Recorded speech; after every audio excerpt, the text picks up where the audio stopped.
Hello, everybody. Welcome to Industry Insider. This is a podcast that provides in-depth, one-on-one discussions about video games, game design, and developer-centric perspective of what it's like to work inside the industry. Hosted by me, Dai, a professional game designer, and I'm here to engage in casual interviews, hoping to educate and inspire developers of varying skill levels and consumers alike. Today's guest is a very special one. His name is Evan D. He's a programmer on Nazi Zombies, and we'll dive into why Evan didn't want to do the mystery box, how it took 6 months to make the first build functional, how the early build of the game had zombies glitching through the walls by accident, and then we'll walk down memory lane and talk about some of our favorite first-person shooters, the state of Call of Duty, along with some of our favorite games in the past decade. So hello, welcome to the show. Thanks for being on. Thank you so much for the intro. I love putting my failures out there right in the first few comments. It's all good, man. Lord. It's all good. I'm glad you deem it a failure and everybody else in the world deems it much differently. How are you doing today? Everything going all right? I think the last time we spoke, you were still going through a career-ending allergic reaction, essentially. Yeah.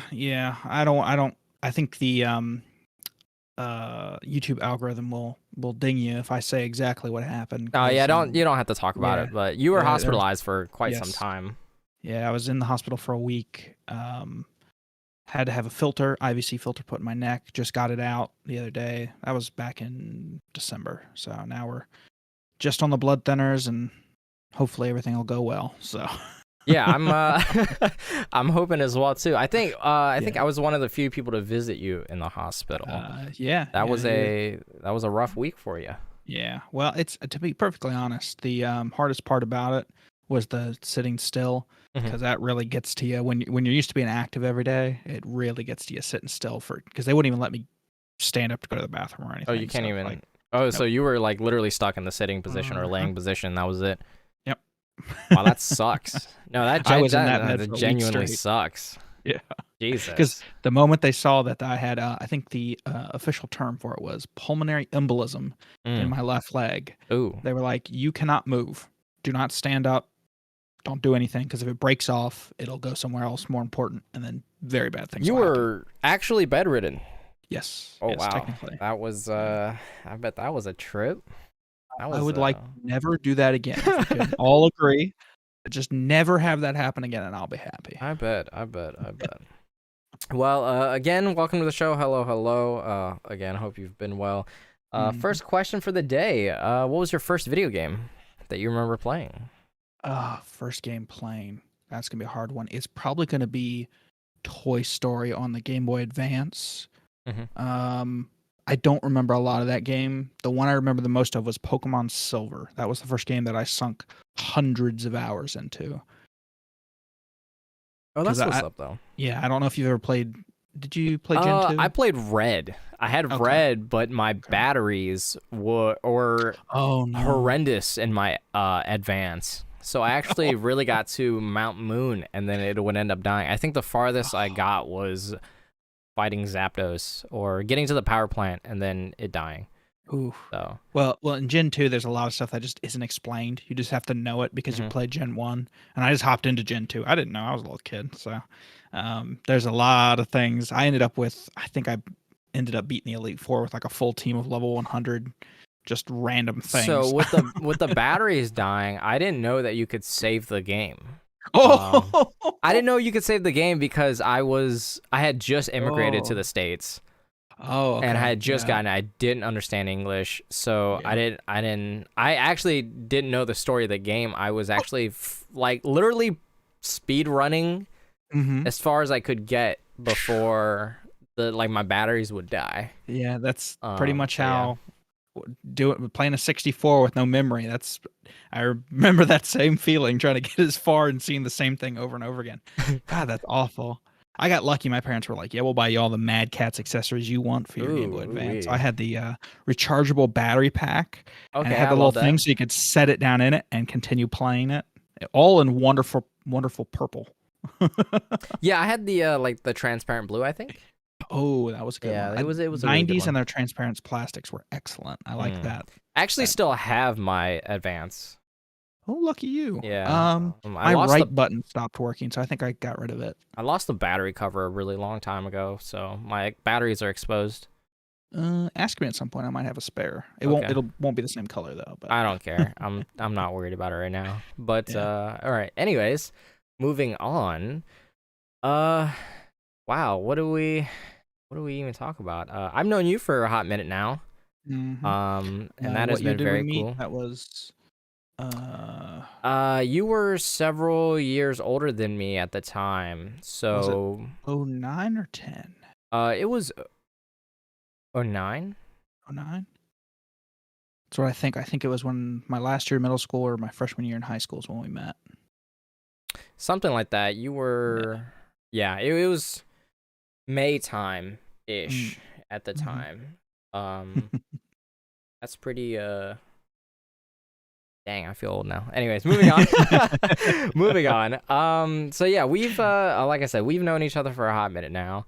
And yeah, throughout the years, we've obviously seen the games industry grow to a absolutely massive height. When we were playing when games were for us very popular and well known, we were nerds. We were the the mom or the mom's basement stereotype, and now people are making over 6 figures playing the games that we make. So it's definitely been a shift.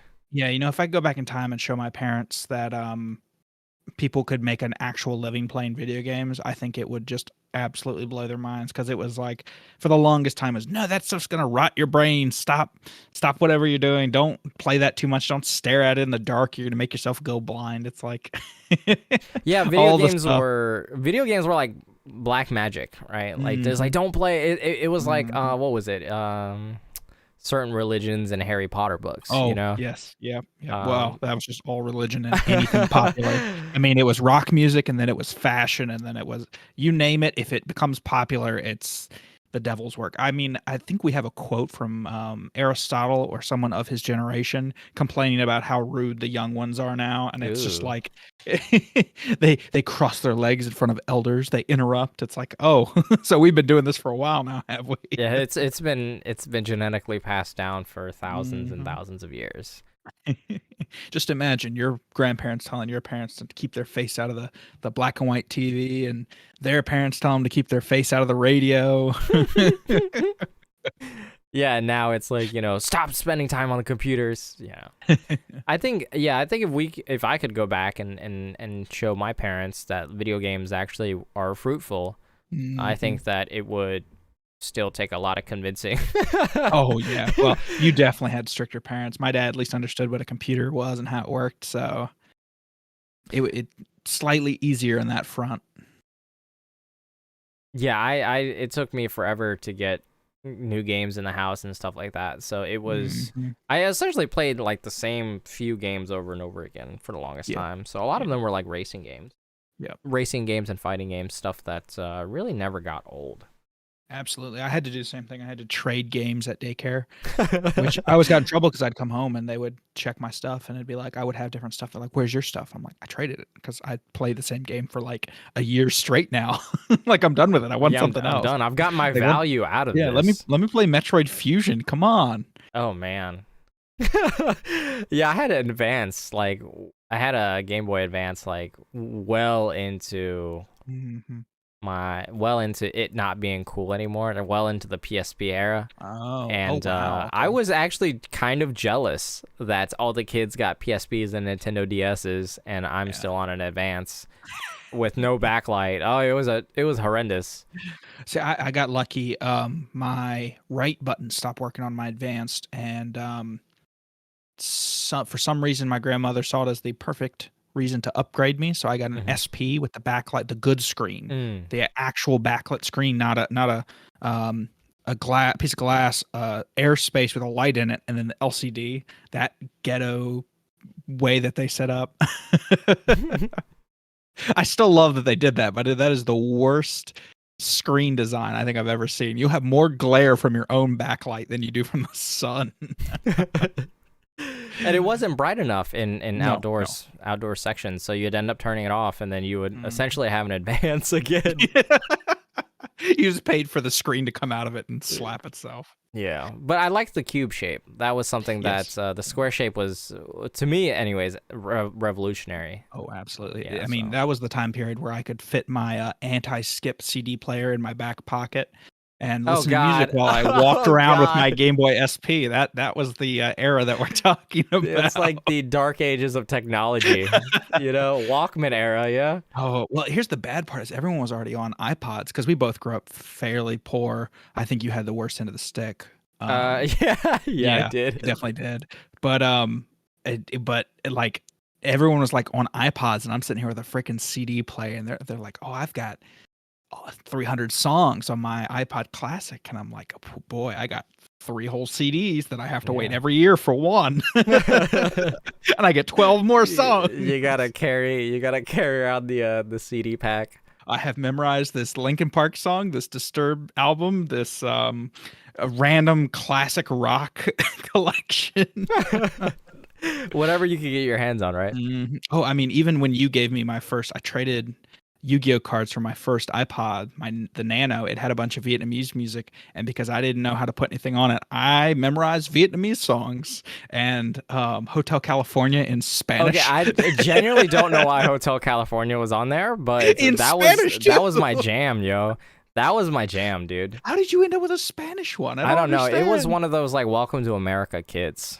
Oh, okay. That I was like ironically very, very proud of, very happy to see. So when I was showing it around and it was so funny that you were like, what is this? And I'm like, I don't know, actually. This is y'all stuff. Like, this is pop culture in the pocket.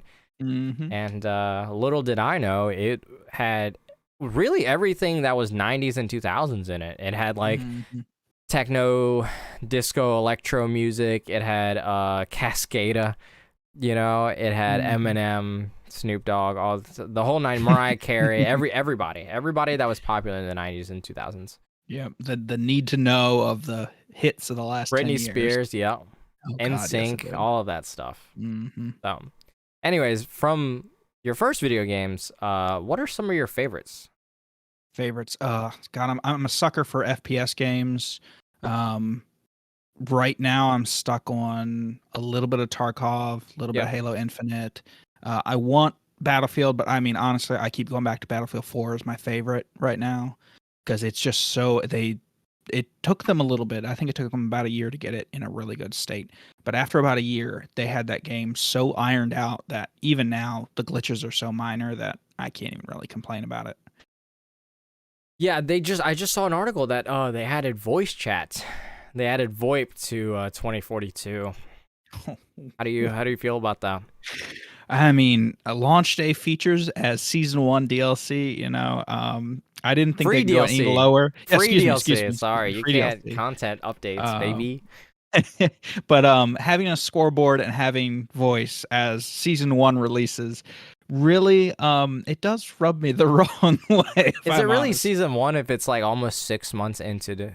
Well, that's usually what season 1, isn't it? Because Call of Duty does about 6 months on it, or is it? Am I wrong? No, it's more like 12 weeks. So it's more like it's like it's like 3 or 4 months, 3.5 months or something like that. Much so longer. This season 1 has been extended quite a bit. Oh, and then Halo as well. Oh, I don't even want to talk about it. For 2 maps. I mean, honestly, maps. I love Halo Infinite. Technically 1 map because it's an arena map. But yeah, go ahead. Okay. Yeah, honestly, it feels so empty without Forge being included. I mean, because when they released Halo 5 on PC, I remember I told you about it. I was so excited because they didn't release the whole Halo 5, but they released multiplayer and Forge, and it took off on PC because suddenly you could just design your own Halo maps and you could export them to, I think, Master Chief Collection like you could generate a map that you could then put on the Master Chief Collection on console. But MCC wasn't on PC at the time. Yeah. And there was just some excellent maps. There was the whole, I want to say it's the crab games before crab games, where I don't know if you saw the one where you start at the top and you have to run down this maze while a sniper is trying to hit you. And then when you get to the bottom, you get a tank to kill the sniper at the end. No, I actually did not spend a lot of time playing Forge Oh, there was in so much good in stuff. Halo. There were race game modes. There were zombies where they would create flood hordes and you'd have to work together. And there's stuff you could pick up. And just so many good things created with through Forge. That's honestly, if they had waited another year and included Forge into Infinite, it would be the game right now. I guarantee it. Yeah, no, 100,000%. I think Forge Mhm. is what would keep it revitalized consistently. I mean, could you imagine like Relevant and up to map date, of the definitely. week, you know, a Um, community map of the month, you know, having a map that is downloaded over 1 million times be imported into the actual rotation, with 343 helping, like it, I don't know, it could definitely be something that lightens up the load on mm, 343, but I'm not entirely sure what's going on over there. I surmise that it's like their slip space engine is causing issues. Um, but I don't know for sure, That quite for sure. definitely might be it because I think I'd have to double check, but I believe all the previous Halos were pretty much on the same engine, Yeah, and this this is one the they first one built. that was Yeah, a this definite. one they built from the ground up so they can Mhm. host an open world. Okay. Yeah, I was curious about that because excuse me, they'd pretty much ironed out all the glitches. Like in Halo 5, while the game and the campaign were fairly mediocre, I really didn't see any game-based problems in it. So it confused me when Infinite was something completely new from the ground up. Yeah, I mean, I was actually thoroughly impressed with Infinite. Mhm. Well, at least the size and the scope of it. Um, I'm still unfortunately waiting for co-op to launch, before I dive into it with you. So yeah, Yeah. I'm holding off on buying it.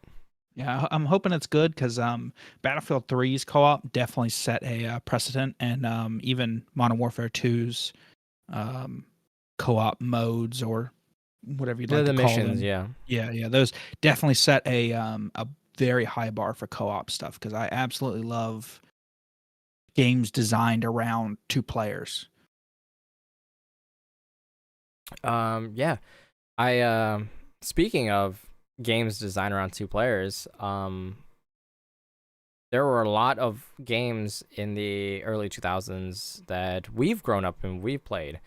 You've mentioned it, Battlefield 3. Fear had a co-op mode. Actually, the original and the second game had Hmm. them as well too. And then now we're seeing co-op modes just come out the blue. You know, before when it was co-op mode was single player only. I mean, we had games like Army of Two and Conflict Denied Hmm. Ops. Like those Hmm. games were built from the ground up to support co-op. And then of course now we see games supported out the essentially out the blue. So a lot of these battle royale games are co-op, 3 players, 4 players. And you know that Yeah. surprises me because they were very big on couch gaming, like sitting together with your buddies in the early 2000s, and then it just vanished around uh probably when I went to college, like 2013, because I remember there was nothing we could play together. We had to join the same server and hope that we could both get into the same server of whatever we were joining. It was just not a good setup. Yeah, I And think the then online infrastructure was still growing at the time, so I think the mm, move to online gaming was something that obviously they were trying to plan 4, 5, 6 years into the future. Now the infrastructure is mm, absolutely massive and can support a lot of things.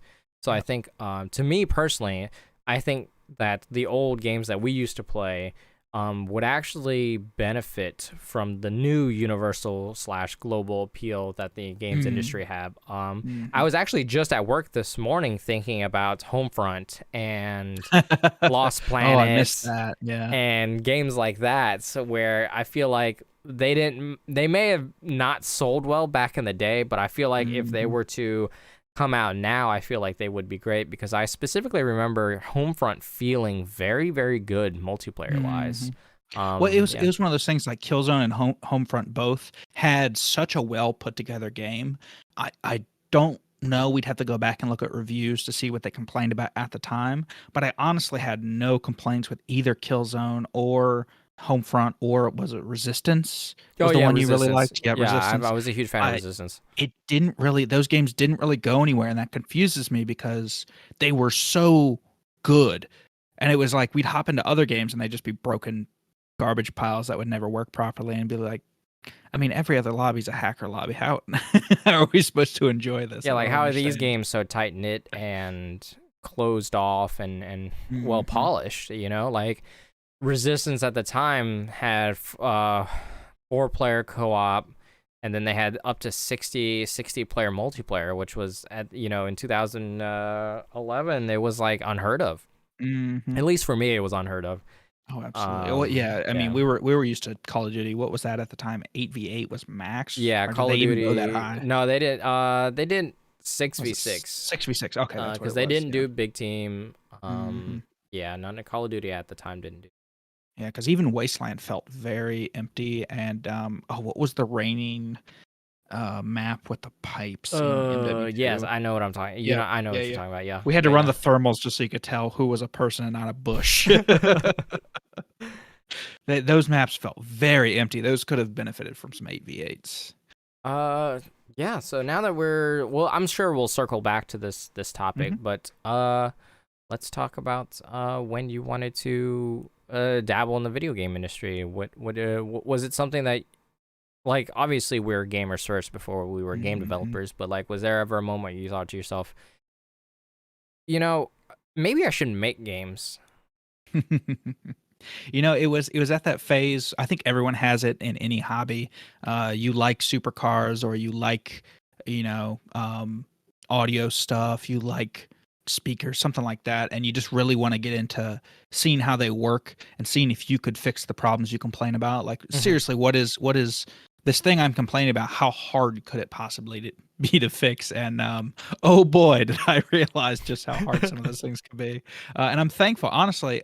Every gaming enthusiast should take some sort of game design courses, because it really opens your eyes to exactly the sort of um, hoops you have to jump through. I mean, seriously, like, you'd fix one problem and it would just a myriad of hit scan to wall glitching, just mess would just happen because you changed the way a certain thing worked, and your gaps in your 3D environment weren't quite lined up, and then suddenly people will be sliding through gaps that they don't fit in, and just stuff like that.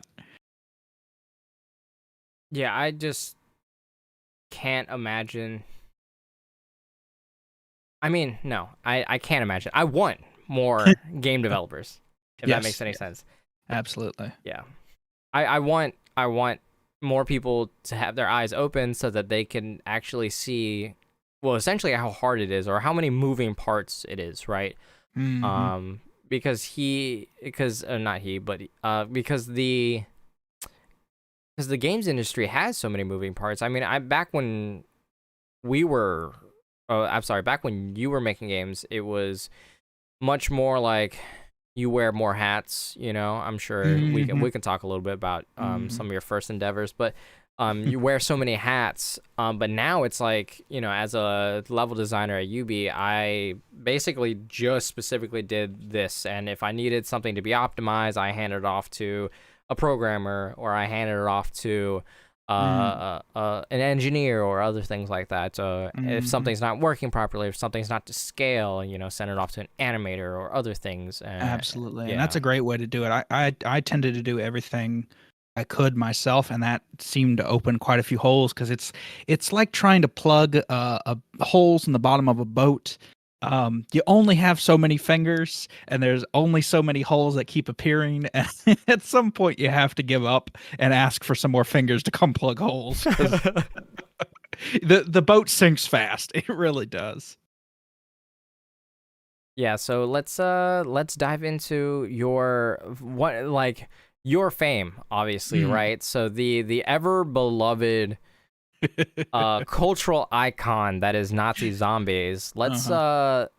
I mean, I talked to you off of the show briefly about it, but on the show, let's talk about the first build. Let's talk about the first build. How was it? What was where Oh, did you start? oh. What was the first iteration? First start was to develop some sort of 3D environment. And honestly, that could have been the easiest part because that was more of a just putting up walls, deciding how you want to shape it.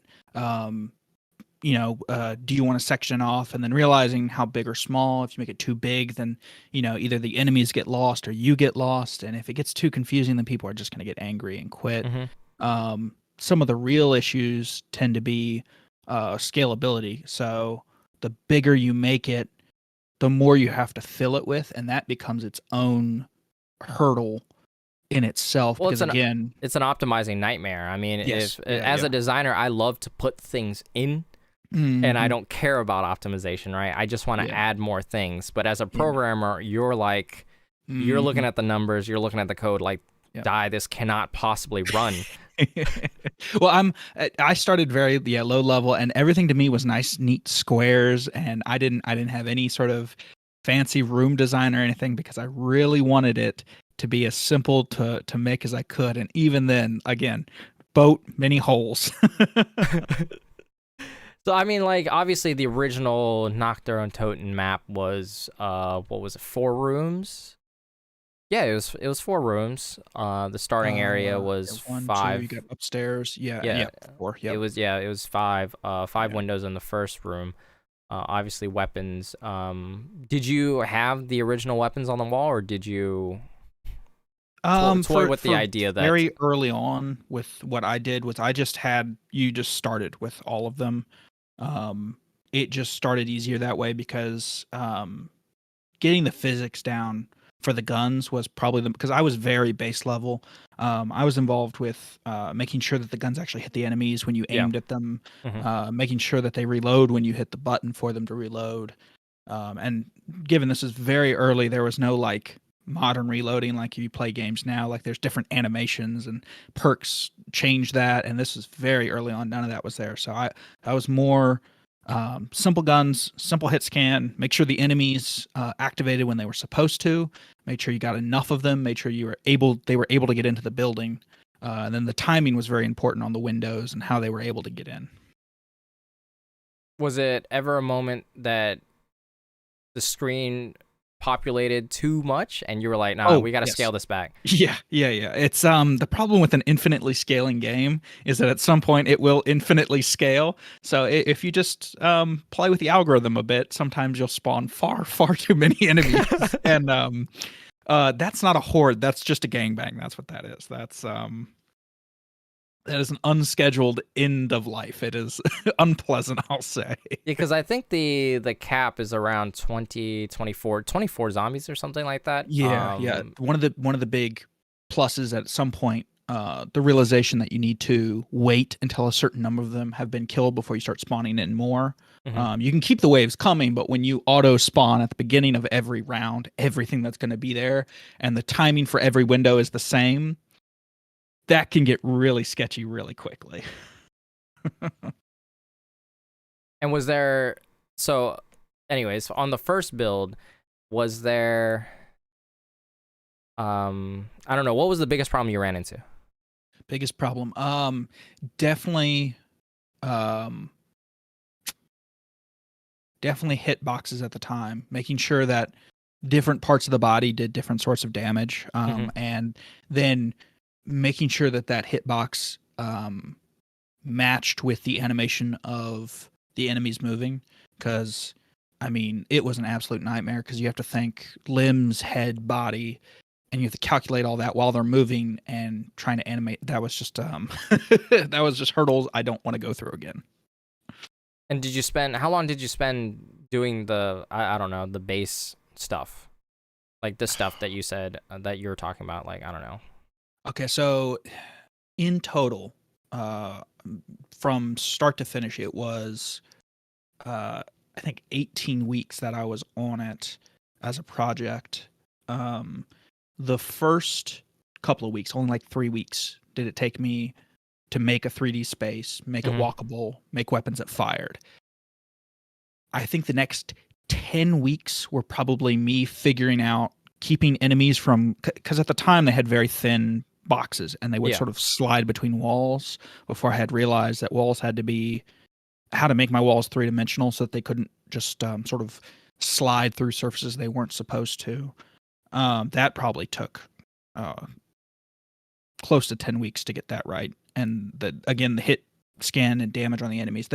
Honestly, the adding the enemies was the biggest speed bump. Because like I said, many holes, many plugs, because every time you'd fix something, you'd get farther into it, and then you'd realize another hole is opened, and I have to figure out how to fix this quick because it's going to drive me crazy. I'm sure I'm sure there were moments you laid in bed and you were like, I think I got it. Yeah, it's one of those, if you've ever coded for anything, it's a victory when you get a different error message. That is a step forward. Because and RNG was just the most maddening thing, because even RNG is not true RNG. And just as an example, certain simple RNG systems, they may feel random, but if you were to restart the game, you would get the same things in the same order. It would just be that order in your list would be different. So just on a number scale, if you started the game and you told it to set an operation, and tell it to do it randomly, it would do 1, 5, 2, 7, 9. All right, random. Well, the real problem was the next time you would get in, it would want to do the same function of 1, 5, 2, 7, 9 again, because that was what it was. That was the number generation that it was doing. And of course, the set is much larger, so you don't realize it at first. It's not until you've done it about, I don't know, 1,000 times you realized, oh, it's just RNGing the same thing over and over again.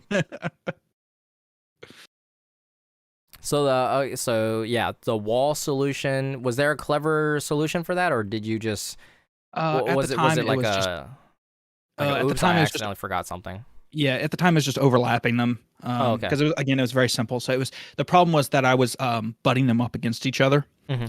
And the problem with that is the enemies had a size at the time that was the perfect size of the gap between the two, and they would just slide through. So basically, you just overlap the walls and make the hitboxes on the enemies slightly bigger. I couldn't go too big because of the rendering power at the time. It got very complex very quickly, but yeah, basically make the enemies fatter, make the walls thicker, and that solved a lot of it.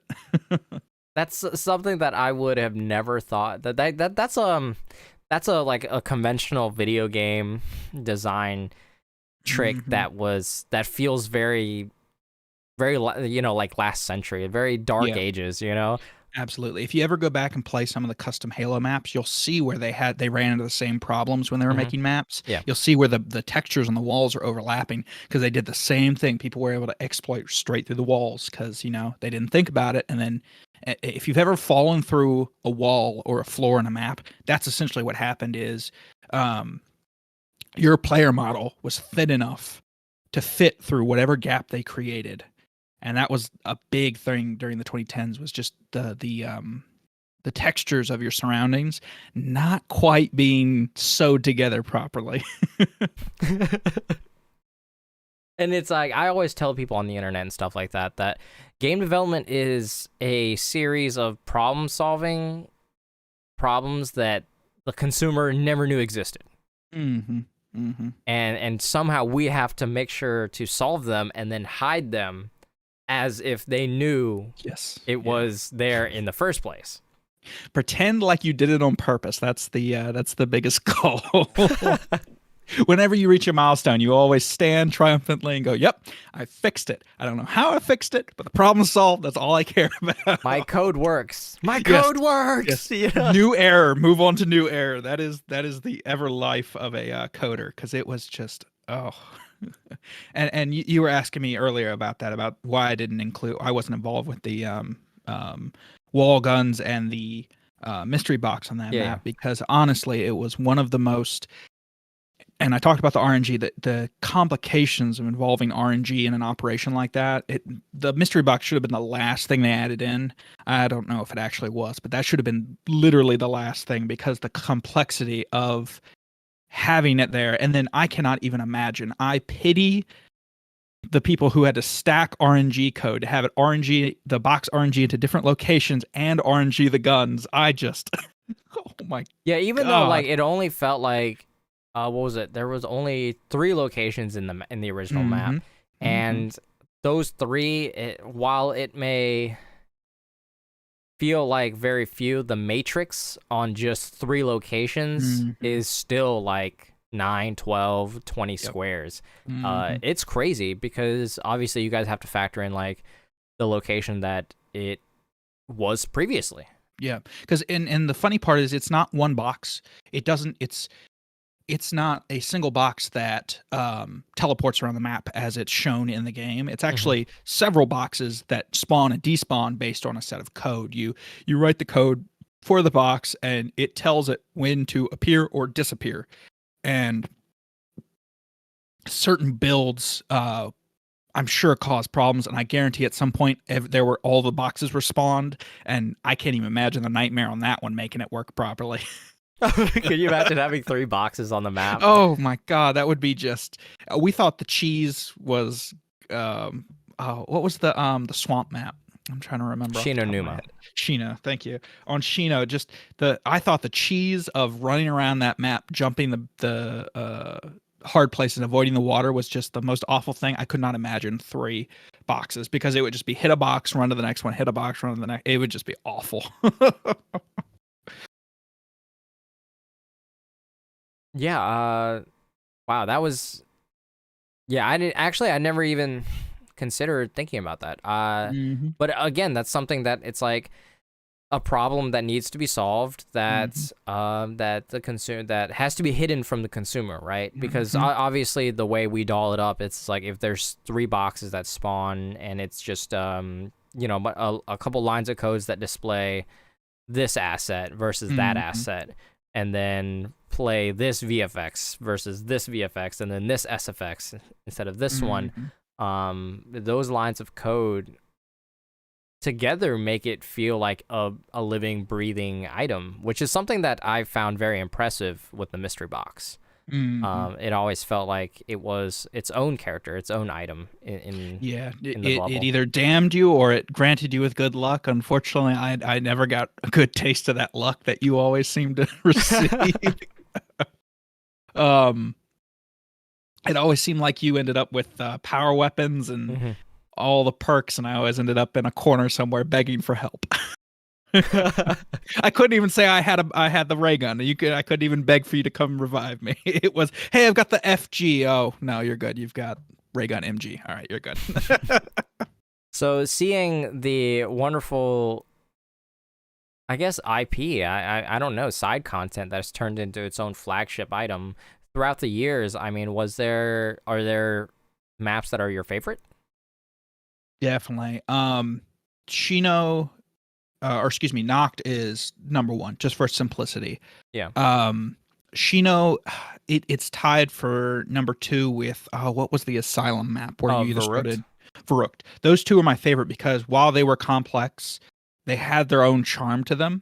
And once you learn the map, it was actually quite enjoyable to play again and again and again. And every time you died, you're like, no, requeue. We got to do this again. Those maps really excited me. Black Ops Zombies, though, got very convoluted very quickly. And I honestly, I can't say I enjoyed them because it's like one of those things where you just start tacking things onto it. Like if you started stapling, best example I can say is in a town near where we live, they paint a pig every so often, and this pig has been there for decades, I'm sure, and people keep layering paint on and paint on and paint on, and at some point that pig is not going to look like, it's going to be a sphere or an oblong cigar thing with legs and drippy things on it. It's not going to look like a pig anymore, and that's kind of how I feel about zombies. Nothing that I enjoyed in the original sort of Modern Warfare era is still there, really. Like the 80s themed zombies was actually a nice step back. It was much closer to what I enjoyed. Was that what game was that connected to? Was that I think that was the new Cold War. No, that was pre Was Modern it? Warfare, I believe. I think it was like was Black it Ops? Infinite? The original Black yeah. Ops? I'll have to look it up. Let's see. But yeah, absolutely that 80s theme zombies was honestly a nice step back because they simplified Oh, a you're lot of it. talking The about the jump David speed. Hasselhoff. Yes, I Okay, yeah, absolutely love that. Zombies in Space. That's Yes, Infinite. Infinite. That's what I Yeah. thought. Yep. Because that was that got me back into Call of Duty because there was that long gap between MW3 and Infinite Warfare where I was just Mhm. not interested. I'm not trying to play a jetpack jumper game. Like, just not me. And obviously, you have a certain bias towards which Call of Duties you like. Did Mhm. you prefer the boots on the ground, old Oh, school absolutely. approach? Yeah. Well, I'm here. I have a very, if I were to list all of my favorite FPSs, they would have very simple, easy to correlate similarities. I mean, Battlefield 3, Battlefield 4, um, COD 4, Modern Warfare 2, Modern Warfare Mhm. 3. I really enjoyed Black Ops 1, but I think that was mainly because I played it with you. Yeah. And definitely Tarkov. I like that sort of semi-modern shooter with just a hint of realism. You get too realistic, like Arma, and it just loses me. Like even Tarkov, sometimes it just touches on that too realistic, and I just have to take a step back and go, "Oh, this is just irritating." Well, sometimes it's like the realism versus realistic debate, right? Like Mhm, we like our mhm, games realistic, but mhm. we don't like realism. Yep, I don't want to Yeah. sim. I don't want arcade, but I don't want to sim, if that makes sense.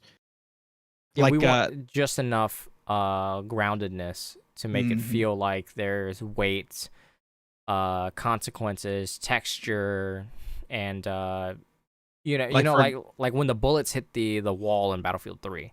mhm. Yeah, that was a good example because that was one of the first games I remember having some sort of penetrable wall. Like Call of Duty sort of had it, but I mean, you couldn't really wall bang a person consistently until BF3, and then at that point, you could just blow the wall up if you really wanted to. Well, there was an addition to bullet pen in the IW engine, correct? Believe you are right on that one. When was that released? Uh, the IW engine was 2004 to 2005. Okay, all And right. then I think the 2.0 iteration, and then I think by the time Zombies came around, it was on 3.0. Okay, all right. Yeah, I remember it being in old games. I just don't remember it being a problem like it is now. Because now it's like walls are made of cheese and paper. Mhm.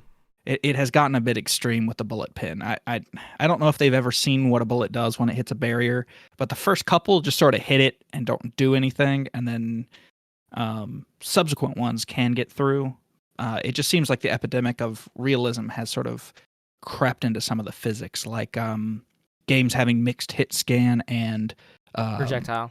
projectile firing. That gets very, very sketchy because I mean, obviously the hit scan weapons are going to be preferred because they're just better. They just have a better feel to them.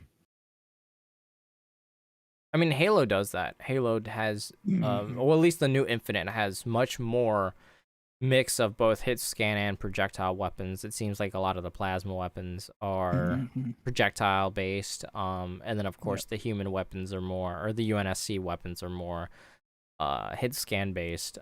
So it seems like, I'm sure if you look at the statistics between the two weapons, one is used more than the others, or or Mhm. three weapons in general are used more than the rest of the suite.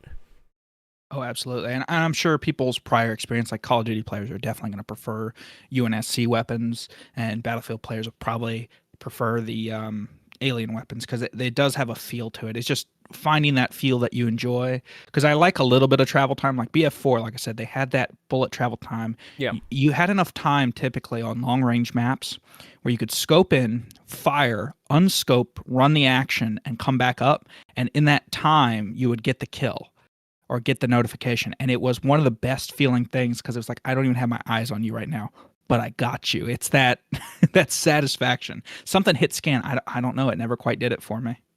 Well, it's like the hit scan is like you don't have it doesn't feel tangible, right? Like Mm-hmm. when you, in that moment, like I remember there was a moment I played Bad Company 2 for the first time.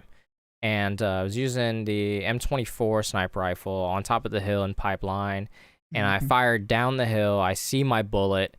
I, run the action, unscope, and then you hear ding, and then you hear or you feel, or you see the UI elements come up. Yes. And it feels like, what's it called? It feels like you did the right math. It feels like you earned your shot. There it is. Yeah. You feel like you did all the correct calculations in your head to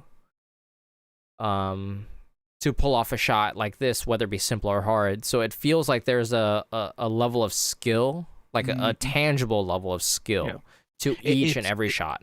It's very much that showing your math homework and getting an A on the project sort of thing, because you definitely calculated out, especially in the later games where you actually had to aim higher. And, there was even the function of zeroing your optic and using rangefinders. Like that sort of stuff got so, they made it complex, but they made it simple enough that anyone could do it and anyone could get good at it.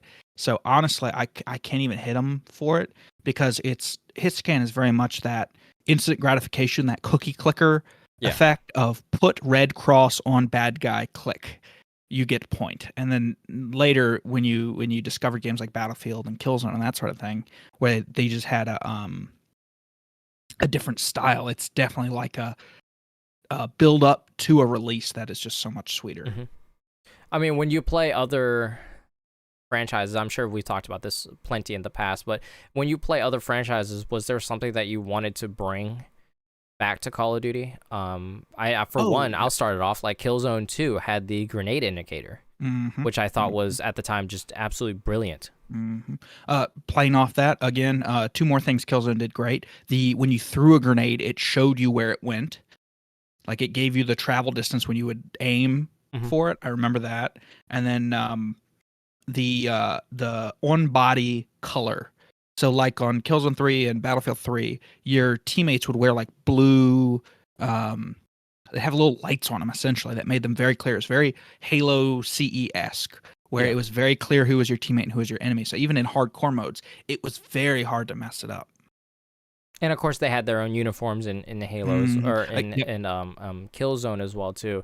That's something that helps with player enjoyment. And again, Battlefield took that on as well. They did the in 3 and 4 both. You were either it was the three factions were what? American, Russian, Chinese. Yes. Were there any others? I think there was one more to make it 4, but yeah. Yeah, they made it very clear who was who, because every team had a color. So Americans were always tan, Russians were always green, Chinese were always black. So that was like the very clear. So you look at a guy through an optic, you don't even have to second guess it. It's like that guy does not have the right color uniform on. Go. Like that. It's very simple, and I miss that, because now with skins and sort of paid aesthetics in the game, it sort of ruins that, because I don't know if you saw, they just added Snoop Dogg into Call of Duty. I did actually see that. Just did see that article. Yeah. So my question is, like, which Snoop Dogg do I shoot at? I have 3 Snoop Doggs on my team, and I've got 27 more in the lobby. Which Snoop Dogg is the one I have to aim at? And that's just a question I don't know how to answer that. And as we see the games continue to get more complex, it seems like the era of boots on the ground and simplicity is essentially gone, right? And we see a lot of Kickstart campaigns. We see a lot of games that tried to mimic that old school style of gameplay without quite understanding what made them so great. So if you were to pick up a game like World War III, you talked about that not too long ago. Did you end up playing it? Played a little bit. They had a free weekend, and honestly, it is still a work in progress. It's very much, I wouldn't call it as much of a beta as Tarkov is, but it's on its way to be the successor to BF3 and BF4. If they can get rid of sort of the arcadey animation, they honestly have a solid game, because I didn't have any server issues. I didn't have any real not hit scan, but bullet reg issues. There was nothing other than the sort, because it had that sort of goofy, you remember those free-to-play games that every YouTuber shilled every couple of months? Yeah. The animations for those were sort of goofy. They still sort of have those animations, but I figure once they get those animations updated and they get them sort of modernized, that game would honestly be as good as some of those old games and definitely take the mantle up. Is there any game that you see carrying the torch of something like Call of Duty 4 or Battlefield 3? Oh, that's such a hard question. World War III is the closest to a Battlefield successor we have right now because Mhm. honestly, after the Cops and Robbers Hardline. edition, Hardline, thank you, of Battlefield, the series Battlefield has been on a decline for me because I have no interest in World War One, and they changed the aesthetics of the whole series. They went from this very um, dusty, sort of Middle Eastern feel to this like muddy European thing, and I don't know what it is about the reflections in that game, but they just don't look right, if that makes sense. Like with the Uh, with the introduction of the water in that game, hmm.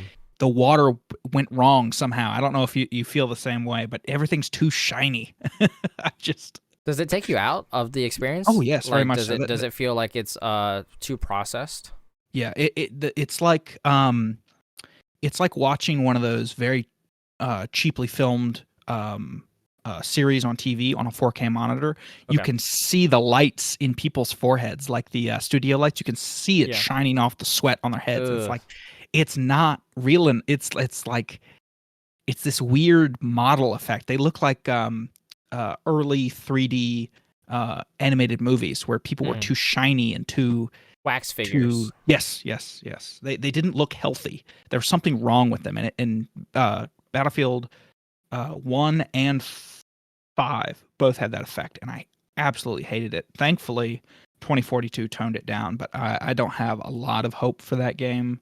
Uh, Maybe give it Is there 3 years, 4, maybe 5 years, maybe 5 years. is there something in your expertise toolbox that you would add to the game that or just, or even say like overhaul the entire game? Like what would you is there saving that game? Is there any way to save that So, game? so that's a question I've thought about a bit. 2042 is a unique problem because they wanted to make a unique battle royale style game. The problem is that no one asked for what was their battle royale called? They wanted to combine Tarkov and a battle royale for their mode. It Oh, was was it I'm hardline spacing. hazard zone? Hazard Zone, thank you. Hazard Zone. So they wanted to create this Hazard Zone system where they would like create story for it, and Hmm. they had a very like in-depth story. They were very much going into the Hazard Zone thing because the whole purpose was like they were going to change the maps every so often. Very very Call of Duty esque, but it was going to go with the story. So the whole purpose was you would play the story and eventually learn it, and then they would change the map and it would continue. It'd be like a piece by piece, excuse me, series that was multiplayer, and you could just get that in your load in and your exfil. You get those story tidbits. The problem was this entire game was built around that, and it works very well. It just no one wanted that. Like at no point did they just release a poll that said, "Do you want everything you ever loved about Battlefield, or do you want a poor battle royale?" That I think that poll would have solved a lot of problems with this game because it's very clear that that's what they did because, for example, there was no VoIP. So they Yes. expected you to be in your 4-man squad, and that's it. So there's no in-game chat. They didn't have a scoreboard. It's very clear.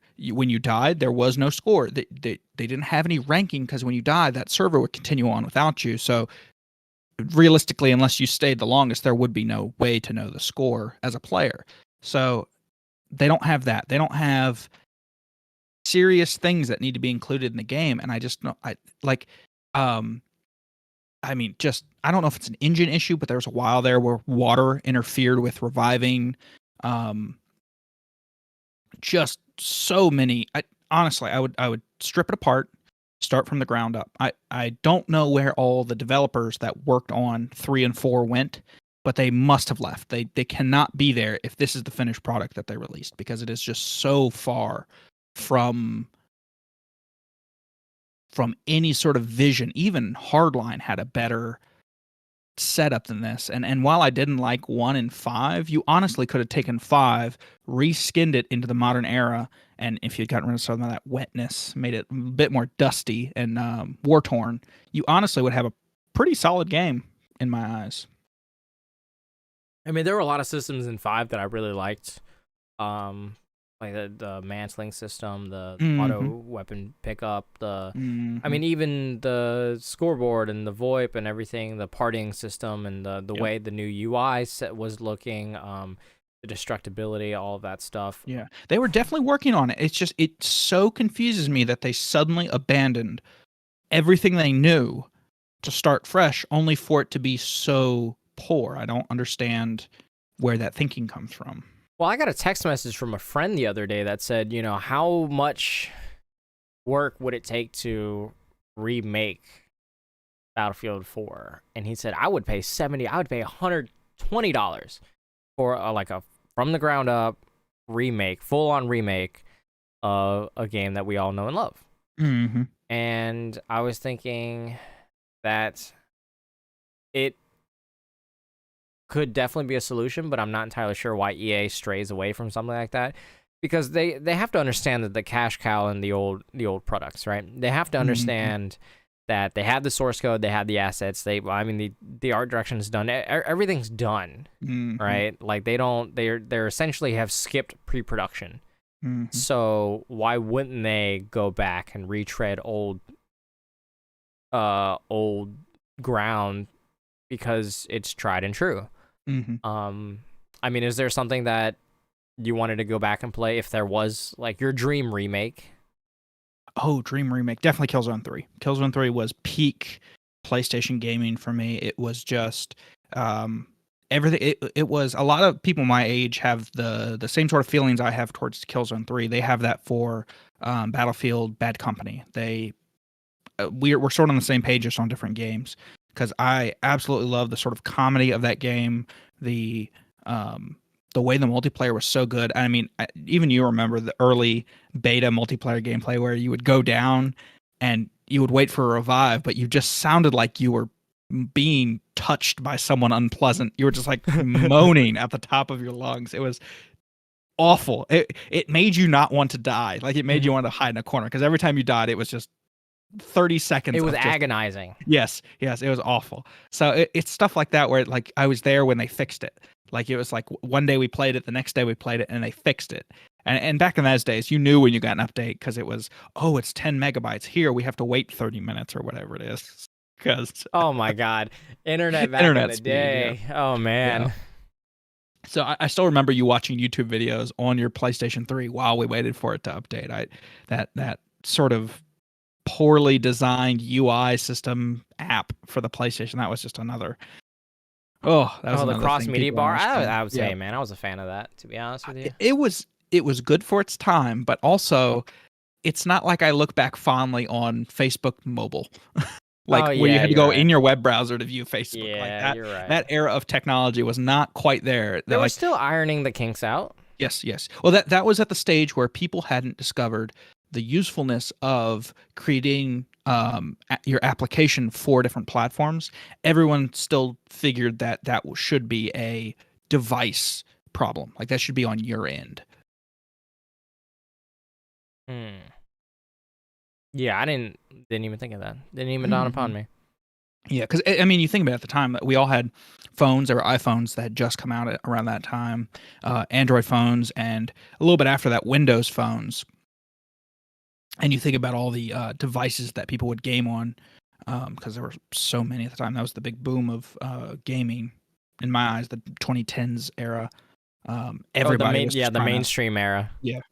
Everybody was trying to get in on it, and especially mobile gaming. Like, everybody wanted a taste of that. But that was just before the point where everyone was like, we'll let them figure out the visuals. Like, we made our website the best we can. If you don't have a good enough phone for it, that's your fault. Like, that was that mentality at the time. It wasn't until after that they realized, oh, if they don't like the way it looks, they're not going to use it. We should probably we should specifically make it for each platform and stuff like that, and split up resources to make sure that it's the best on the respective platform that it's on, instead of having the what I deem the Snapchat problem, which is basically what you're talking about, which is like, hey, we pushed out an update and it's just a this is what we designed it on, and everything else is just, y'all are just gonna have to deal with it. So while it runs on your iPhone 4, You may not have the best experience on an iPhone 4 I or a mean, you're Windows talking phone. iPhone 4. I'm talking Motorola Razr flip phone, all right?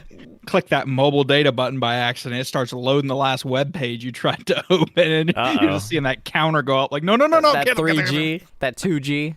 2G probably, yeah. Oh my God. Singular, back when Singular was alive, yes. yeah? Yep, that's who I had. Yep. Oh, I still remember that boy. little orange X showing up on my phone every time I restarted it.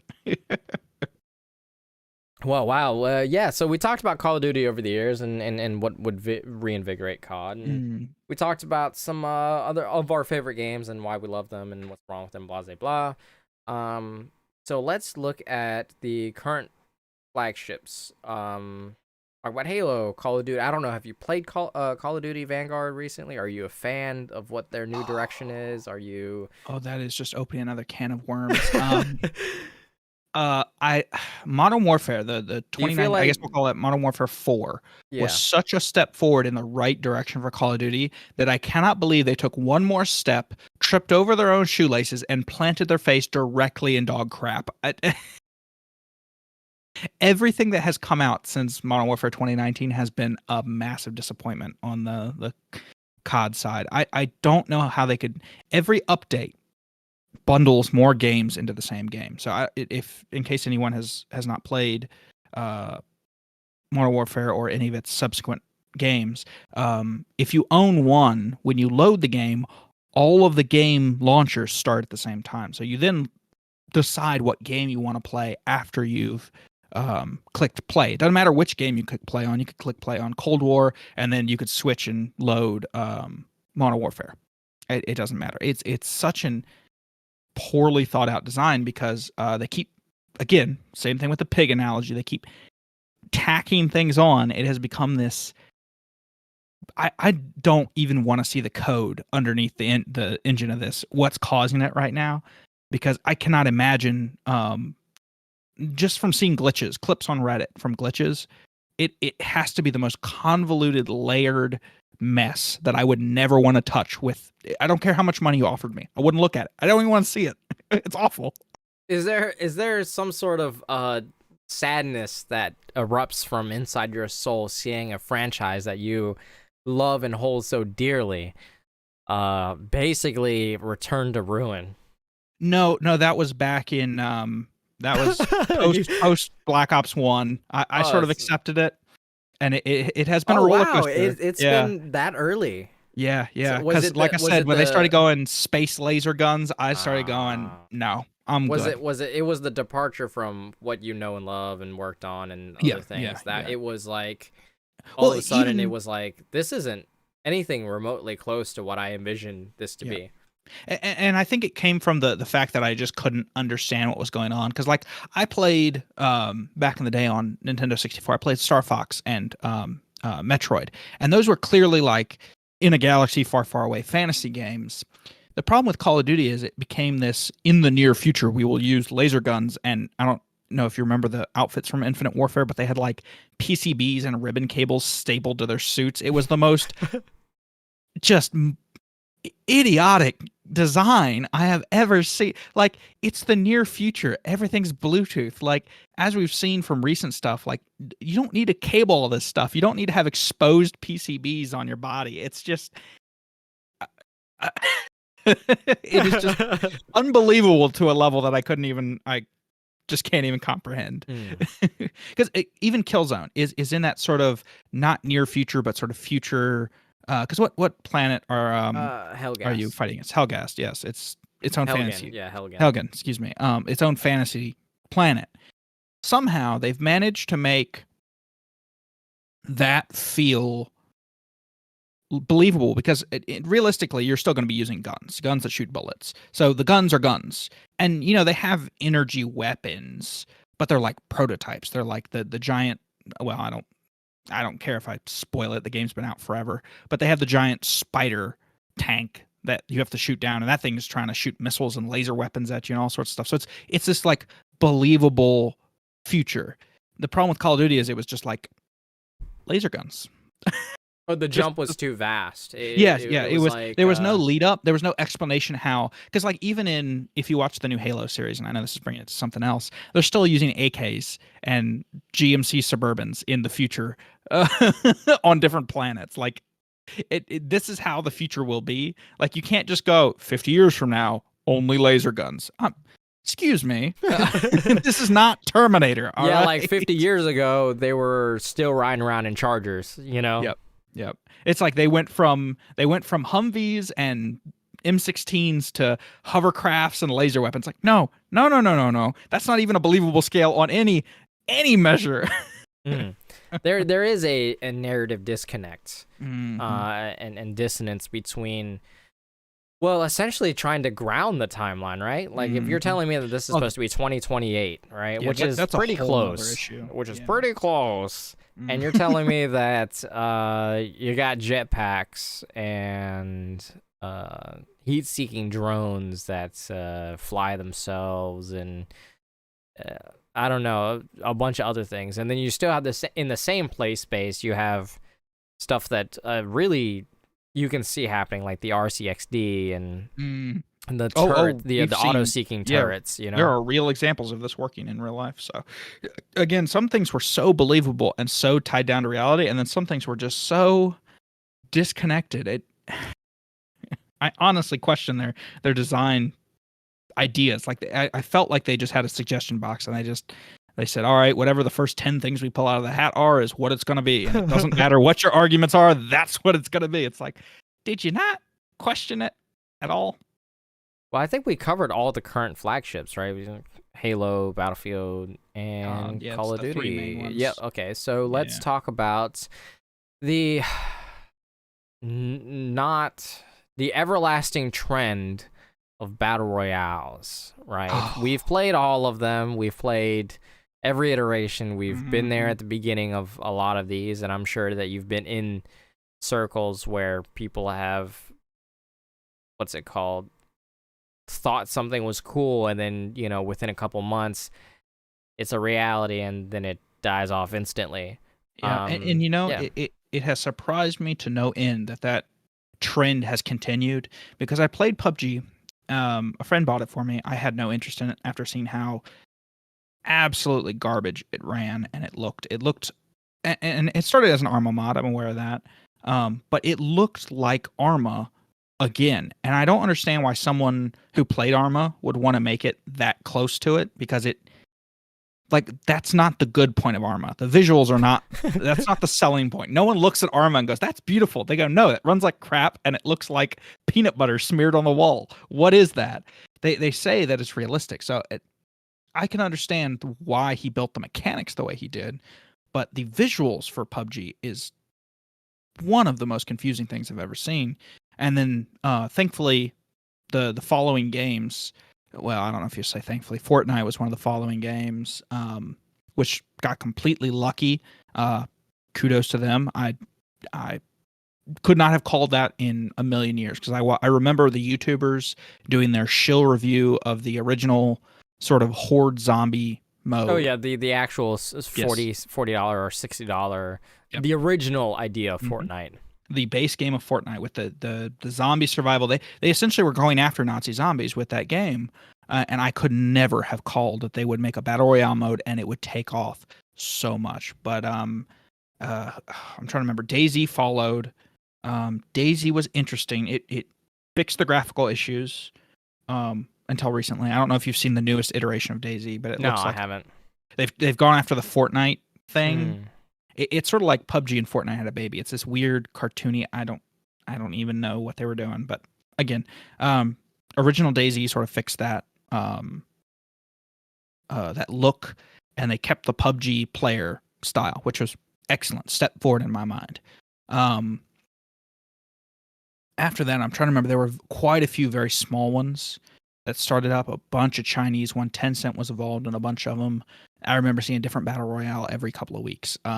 Shoot, I can't even remember the names of them. That's how they just vanish into thin air. They appear, everyone loves them for 10 seconds, and they disappear the next week. I remember recently I downloaded one, and then forgot to play it. It'd been a month, and I just went ahead and deleted it, so I never even got 10 minutes into the game. Uh, that's how much I care about BRs. Well, yeah, they're so quick to pick up and put down, you know? Mm-hmm. Like, you die, and there's no...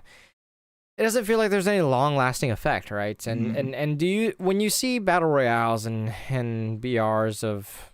Well, I mean, of every game... Warzone, Battlefield had one, and then there was in the works, Halo's getting one as well too. I mean, do you think this is the future of free to play? Do you think this is? I mean, where do you see the next? Where do you see the rest of this generation? So the next 8 years. Well, here's the problem: is I saw what CS:GO did with visual items as a massive positive. That was how you do. And it wasn't really free to play. The game was, I mean, you could get it on sale for like less than $5. So technically not free to play, but I'm going to consider it free to play because everyone's got $5. Like, yeah. If you're playing CS:GO, you have $5. Like that's just how it should work.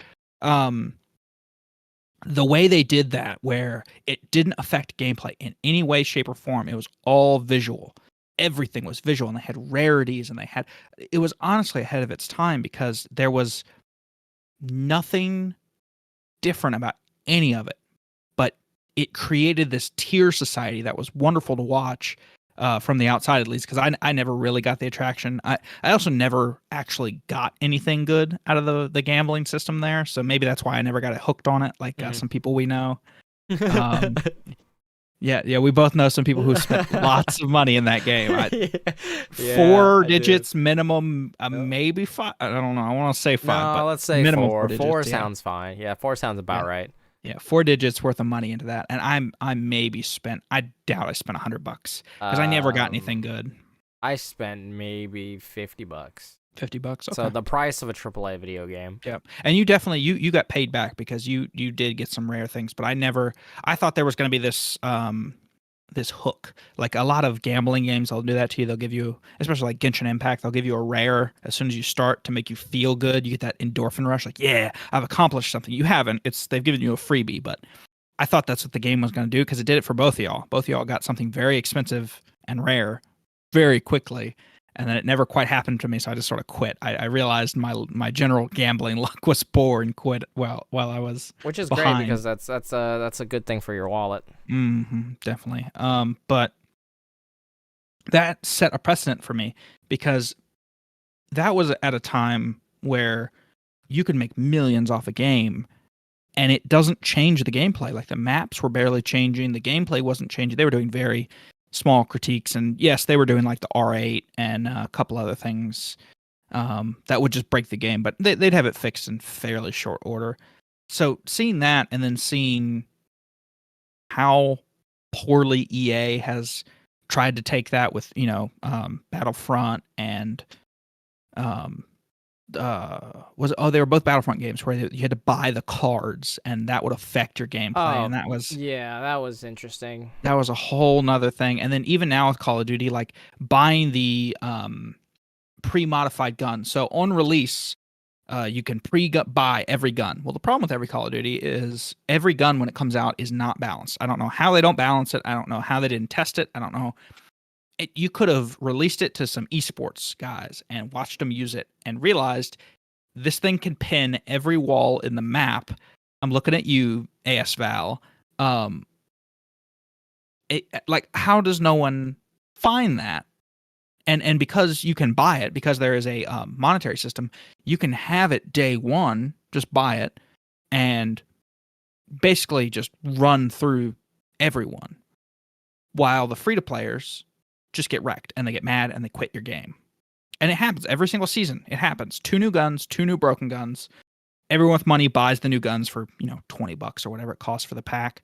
And then they absolutely school on everyone while everyone struggles to just get, double digits kills just to keep up. And I think that's because they have economists and markets or digital marketplace experts running the storefront, whereas on CSGO's edge and a lot of the games that we love, they have they have programmers like you and designers like me that actually know the game, that care about the game, that have, have a stake in the game. There's a narrative reason, or there's this, or there's that, or there's just cosmetics. There's no change to game engines. There's no change to damage values. There's no change. It's literally just that. The horse that we give you in the beginning of the game, and the unicorn that the player A is riding.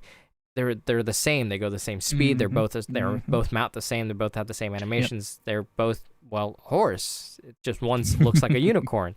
And And that's an excellent point. I think that the switch was. I think CS:GO was the big step. I think that was the point at which multi-million-dollar companies realized that the money was no longer in the game. It was in the sales within the game. I think that was the turning point. And it has negatively affected us all because they took it the wrong way. They have assumed that we'll just buy anything.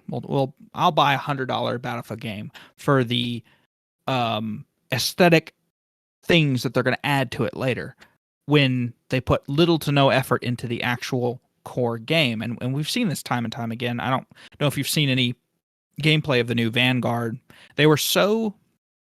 Yeah, I did see some gameplay on Twitter. My friend Gaines posted something, and he was on a kill streak, and the only thing that I could, I opened up the video, and the only thing that I fixated on was, why does a World War II game have holosight?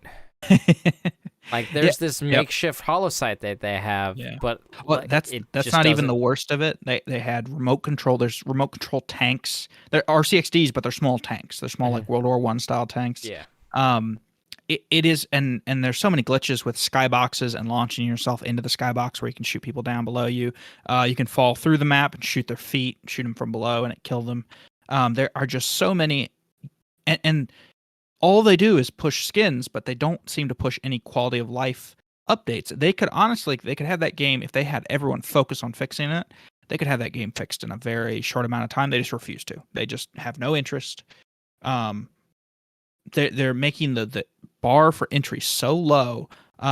When you start the game now, you actually start with a perk that allows you to know when someone's looking at you. So if you can't see them and they're looking at you, it lights up in the direction. Sort of like a damage. You know how there's that circular thing on your screen, and where you take damage from, that arrow sort of points that direction. Ugh. It's that same sort of thing with yellow, so that you know you're being looked at. And that barrier for entry is so low that honestly, children with ages in the single digits could figure out what that means and how to play it. That is some very low bars to be setting. Well, I think that's just the state of the industry right now, right? We have this global mass appeal.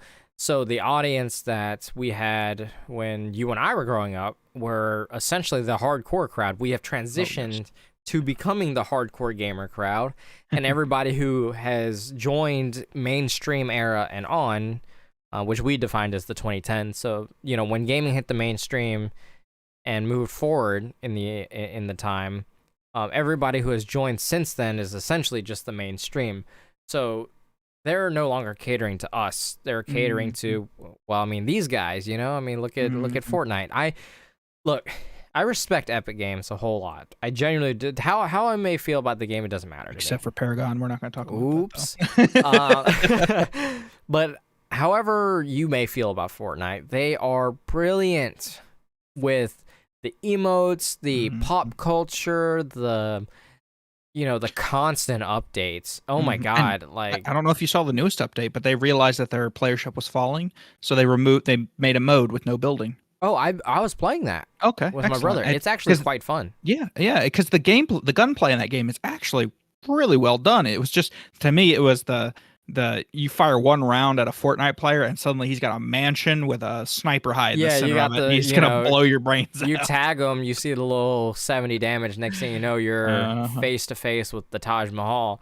Yep, it's like firing one round at the U.S. during the Vietnam War. They're gonna napalm and Agent Orange your whole jungle to find you. One guy with one bullet, and suddenly it's just like. It's not fun for people who, I just don't have that prowess. Yes, I don't care for it. Absolutely. So yeah, the no build mode is you can definitely tell who has been used to building, because you'll you'll shoot them and then they'll spin around in circles. bot, but Oh man, it's horrendous. Yeah. But yeah, it's like I respect them a whole lot for their marketing, their pop culture stuff, their inclusion in keeping it basically G-rated, right? Like no VoIP, no blood, even the style. It's easy to update. It's easy to implement. It's I mean, it's and they kept it people's doesn't attention, which I give them full props for that, because every update was like this crazy, like the concerts in game. That's just unheard of. That's pushing the boundaries. To me, they pushed the boundaries of gaming. To me, they marred. They're moving into interactive media, and to me, that is something that I have to applaud them on. To be honest with you, they're the only ones on the forefront of games. I mean, look at the way Fortnite is, right? Like it's again. The art style and art direction, it's like it never dates itself. You could play Fortnite 20 years from now and it would never date itself, right? But you play a game like Call of Duty 4 right now and it's instantly dates itself, right? And that's the crux of having photorealism, the crux of having the newest, shiniest engines and the best textures and the best visuals. It's that it takes much longer to update and uphold and fix and other things like that. And Fortnite is just, I mean, the most popular games on Earth run on a toaster and look terrible. Right? League of Legends, Dota, all the auto chess games. Look at World of Warcraft. Look at CSGO and Fortnite. All of those games, all 5 or 6 of those games that I just named, all of them have a very distinct art style, stylized art direction, and they get constant updates. Like every other week, they get an update.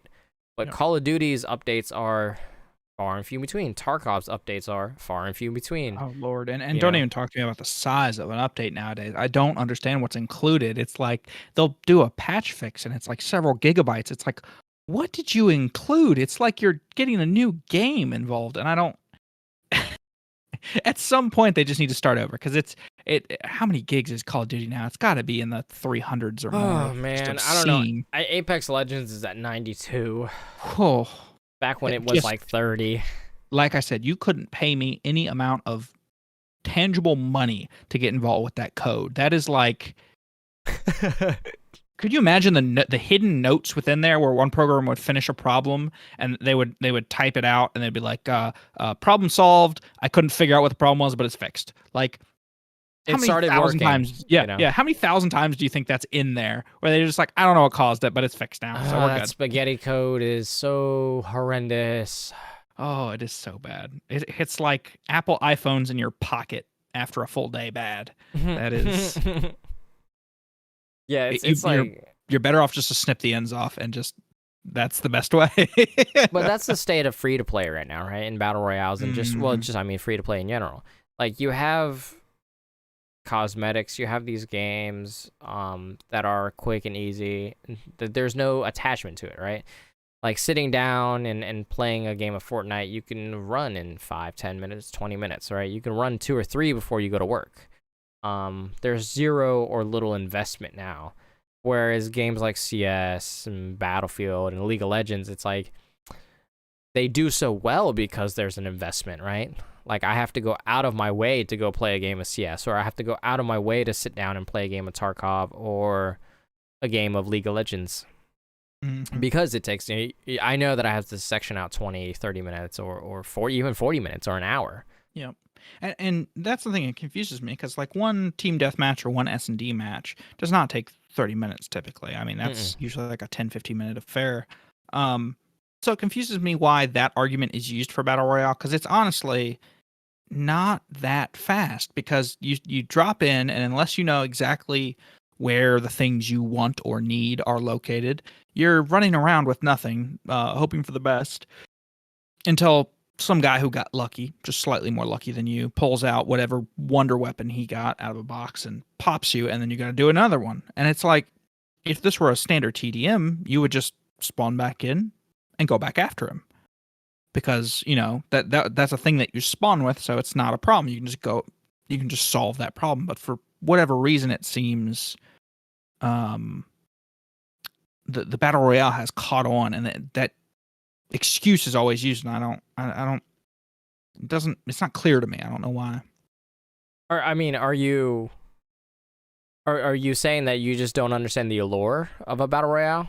Yeah, I'm gonna be honest. I don't understand, because there's no real progression like there is in a standard multiplayer. Like with a standard multiplayer, you get points, you get kills, you level up, you upgrade, you get better equipment, and you unlock things. In battle royales, it's just RNG. So maybe that's it. Maybe it's just the RNG of good luck. And I sort of get that in Tarkov, like finding something really, really high end in a box or on a body somewhere is like this really like, yeah, moment. Or starting with nothing and ending the victor. I get that, but I played pretty much every big battle royale at this point, and they just it doesn't hook me. I think that's because you and I come from an era of old school gaming where it was about investment and consequences and difficulty and being rewarded for your actions and skills and abilities and learning and again, investment. Whereas battle royales, it's like you have, well, little investment, right? Everything's randomized. You come in and you leave it up to chance or whatever. But I think the allure of it is having that it's a gamble, right? It's a gambling system where you gamble versus 800 or 89, 90 other people to come out victorious at the end. And there are a couple variables that are thrown into the mix, right? So it keeps it refreshing and fun and exciting. But essentially, to me, I think that the allure of a battle royale is the fact that it's essentially one big gambling mechanic. It hooks people on gambling, right? You gamble every single time you hit play and you queue with 99 other people. And you're gambling, you're doubling down on the fact that you're better than them, or you have better RNG, or you have a better game plan, or you have better teammates, or this or that. And it's like, to them, it's refreshing each and every single time. Even in reality, it's, well, essentially not. There's only so many outcomes. There's so many placements of things, right? So many vehicle spawns, so many item spawns, so many this and that. But I think it is the discoverability. I think is the, not the nuance, but the newness, I guess, is a good term. I think you're right. Yeah, I have to agree with you on that, because I remember when I got into CSGO and I would get dumpstered, and you had to tell me, no, the reason you got dumpstered is because you haven't trained. And I said, excuse me, I haven't trained. And you showed me there are whole YouTube series on memorizing where to throw grenades, where to stand, what to do, and that opened my eyes to a whole nother aspect of what gaming could be. Yeah, you have, again, we value that old school mentality of, it's a learning curve. We have to jump into the 12-foot end and we sink or swim. And when we sink, we have to reevaluate and really sit down and get to the nitty gritty, right? CS, Valorant, Siege is a game that I'm sure you've played plenty of. It's like there's layers and layers and layers, and while the skill floor is very low, the skill ceiling is very high. And those ceilings and floors are set, right? There are rankings, like all the stuff that you described that you care about, right? Like Diamond 6, Diamond 7, Gold 1, Gold 2. You're like, okay, those are my skill ceilings and floors. Those are my areas, my plateaus. Like, you genuinely have a tangible thing of how you're doing. But in battle royales, when you win, it's not like you collect wins, right? It's just it's like cash in your bank account app. It's just a number. Yep. It's just a digital and that's a representation. That's never clicked for me. Is like we got our first win together, and I think this was my first sort of falling off with the Call of Duty battle royale. We got our first win together, and there was no sort of achievement. There was no, you didn't unlock anything. There was no bonus. Nothing happened. And I just looked at the screen and went, that's it? So we just do it again? I worked that hard and we just do it again? Well, there's nothing tangible for you to essentially show off, because it just ticked games 1 and it updated from 0 to 1. And for you, that doesn't hit the receptors in your brain. That for you, the gameplay experience isn't valuable, right? Mhm. And I think that again, that serves to the old school game design of, well, the era that we grew up in, which was, I mean, there was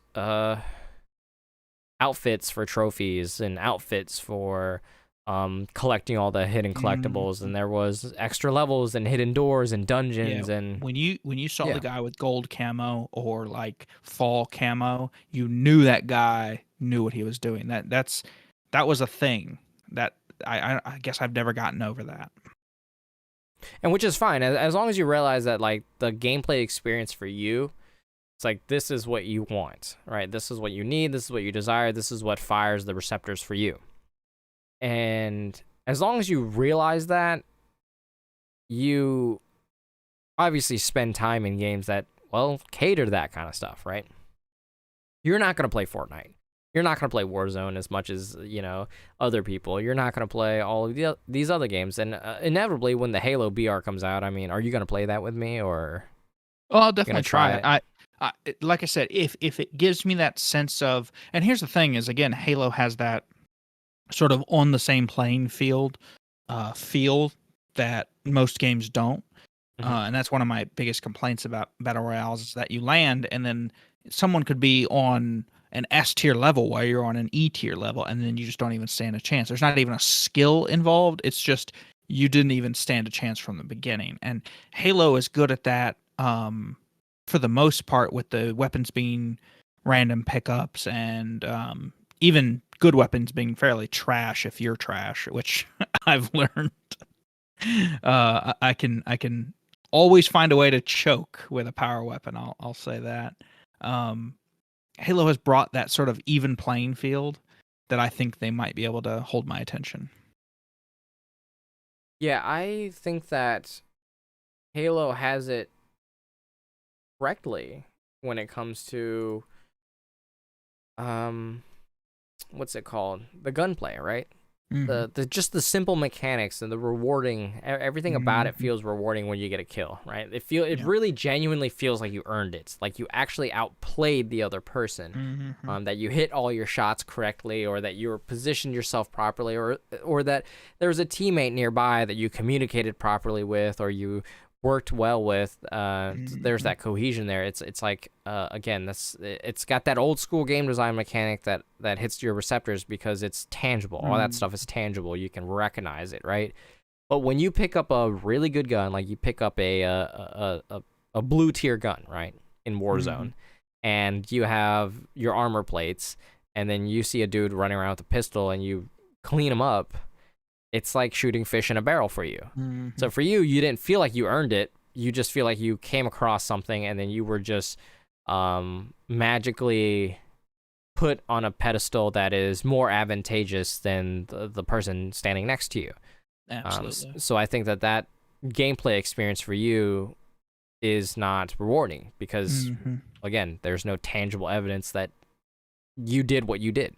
Like, I could have done what you did if I was playing your game at that moment, right? Like, if you took your headset Mhm. off and you got up and you gave it to me, and I had all your same guns, and that same guy ran across my screen at that exact moment, I could have cleaned him up as well too. And for you, you feel like that's not rewarding, and I think that Mhm. that's something that's I mean, we can even touch on this for a little bit. Like, what's the gameplay experience that you feel like is missing, or that you feel like needs to be revived in the next 5 or 6 years, right? Because there's a lot of rumors in the making that the Killzone franchise is coming back, or the SOCOM franchise is coming back on PlayStation's end, and of They course have Halo has let come me back. down so much, honestly, that to be honest, I already have my expectations so low that you couldn't even trip on them if you walked over them. Um, to be honest, I just want to see skill back again. Like, I, I, we've lowered the barrier of entry in a lot of games, and there's a reason I don't play Dota or League because I'm not good at it. Like, and I don't think that's a skill that, and I could spend thousands of hours and I could probably get good at that game, but that's not a skill that I really have the desire to hone Hmm. when FPSs are what I'm good at. So I can hop in Battlefield 4 and after a couple warm-up games, there's a skill that you gain back after playing it so much where you know that lead time, you know that drop. It's one of those things where it's like CS:GO, you know your grenades, you know your peaks, you know your hiding spots. It's like I want some of that back, that skill level gap. And the problem is that with the way they're doing the elo in standard games, like even Call of Duty just has a standard elo and matchmaking system, you're never going to get that um, those matches that we used to get, this truly random matches, because non-ranked play was some of the most fun because you would have the god over there who was almost spin botting, but you weren't quite sure, and then you'd have the dude who was staring in the wrong direction at the same time. And there was always that back and forth where like how many were you going to get on your team and how many were they going to get on their team, and it was always fun. I will say there were rage inducing moments by far, but it was fun because it changed every single time. Okay. Yeah, I just with the advent of MMR in many games, I feel like, or SBMM, I feel Yes. like it really, because you can directly influence SBMM. Yeah, and I wouldn't even call it SBMM. I would just call it score-based matchmaking because it's such a I mean, stupid that's what it is. system. Yeah, it is such a stupid system. And honestly, I've gotten to the point where playing Modern Warfare, I can tell when I'm going to have a good game because I know if I get 2 or 3 bad games, the next map, I'll look at the names and they'll all have numbers in them, and I will just run them over like a steamroller. And then immediately after that, I'll go back to my standard score of about a 1 KD, and that's where that game keeps me at. Yeah, I feel like, again, with the mass global appeal, I feel like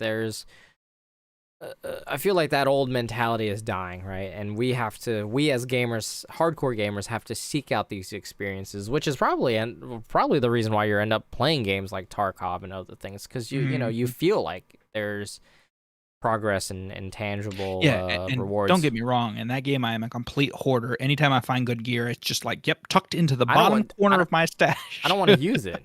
I always get scared with it. Yeah.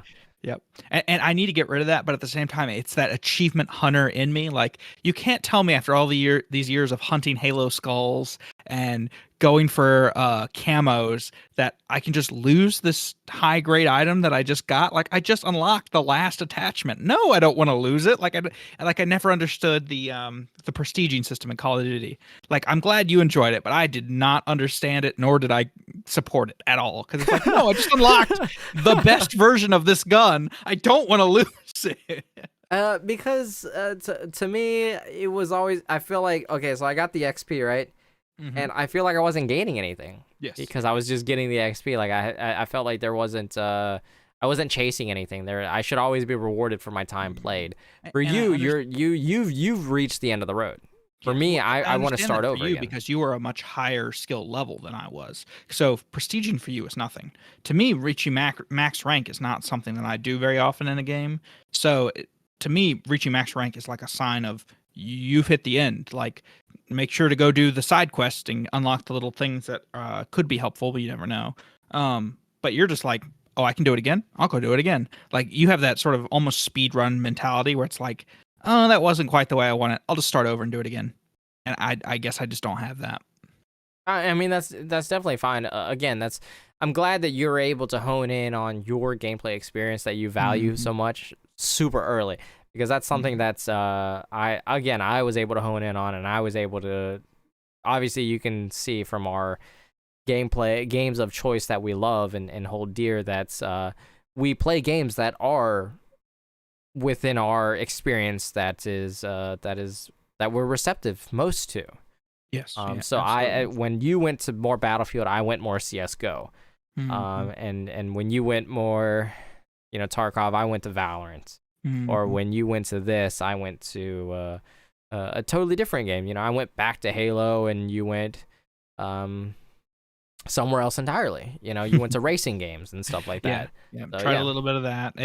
Like I said, it's been such a stagnation recently with games that I haven't I haven't found that pull. Like we were talking about earlier, World War III was a good entree, a good appetizer. It was a good start, but it can't hold my attention for very long as it is right now. I hope in the near future it will be an excellent game. 2042 definitely did not hold my attention.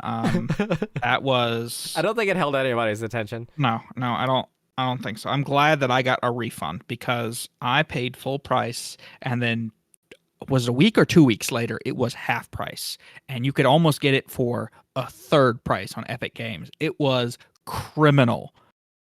I'm glad I got my money back because that was awful. Which, by the way, just for anyone listening, make sure when you don't pre-order a game, but if you do, make sure you preload the game before it launches, because your download time counts to your play time. And if your download's slow, you could use up all of your Steam allotted refund amount, which was a big issue for a lot of people. I don't know if you saw. I didn't know that. No, yeah. I actually didn't know that at all. Yeah, so there's a lot of games where the actual download is now counting, because they're including their own launchers essentially into Steam. So you'll buy the game, it'll download the launcher through Steam, which won't count, but then you'll have to launch the game and load it, and that counts as playtime. And if you have bad internet, that's, most of your time, because I don't remember what Steam shortened it to, but it's like a day or two. It might not even be 24 hours of gameplay before you can't get a refund. I think it's 2 hours. 2 hours? Oh, good God, it's even shorter than I thought. Yeah, I think it's 2 hours. But yeah, like, say you have bad internet. Like, I have mediocre internet. 50 megabytes a second is good enough for me, but it's fairly mediocre. But if I had to download like a 200 gig Call of Duty game and it counted towards my playtime, that would be over in no time. Like, that wouldn't even, I would be married to that game permanently. Well, I guess the last topic I have here for you is what are your tips and advice on making a good game and making money? Okay, so making a good game and making money. That is the big trick that everyone's trying to figure out. I think the first step is making a good game. Don't focus on how you can cash in on a game. Focus on how people can enjoy it, and then visualize what those people want within the game. It's like you told me on Elder Scrolls Online, how they have, I believe it's the fans or the specific people making the visual changes and the purchasable items. The developers are making the. That is an amazing way to do it, because the design team can focus on making it a functioning game. They don't have to worry about the Assassin's Creed effect, where you get the new outfit and then you just ghost through your own outfit in every cutscene, because that they were too busy with all the visual effects that they didn't focus on the core game. So step 1, make a solid game. Step 2, then ask yourself, who knows what this game needs to be profitable? Because once you find that person or group of people, they'll lead you in the right direction, whether it's your players or a separate entity that you could hire to handle that. Have them handle it, because the game needs to be rock solid in every direction, and then you can worry about hanging all your fashion jewelry off the edge of it. So that's my advice. Yeah, awesome. Yeah, I just, to me, gameplay, story, mechanics, I mean, those are top 3. Make a solid game. Make it feel good. Make it don't make it too sluggish. Obviously, for me, anyways, design-wise, I'm a sucker for this kind of stuff. Like, make it narratively cohesive, right? Like, that was my biggest issue with Tomb Raider, is that while the game felt good and Lara was floaty, and it felt like everything Tomb Raider should be.